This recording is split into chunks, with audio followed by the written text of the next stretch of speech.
Hi! In front of me is Motorola Edge for diffusion, and today I would like to show you how you can manage automatic screen rotation on this Motorola.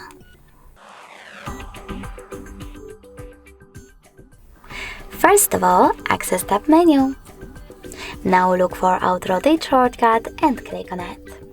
As you can see, mine is black. That means that automatic screen rotation is now disabled, but you can always enable it by clicking on the same shortcut. So sorry, that was not the same shortcut, this one. If you wish to, you can always go into settings instead and tap on display section. Now manage auto rotation after scrolling down by clicking on this switcher next to auto rotate screen. If it's gray, that means that auto rotation is now off. If you wish to turn it on, click on the same switcher again. Thanks so much for watching. If you enjoyed this video, smash that like button, comment and subscribe. Bye!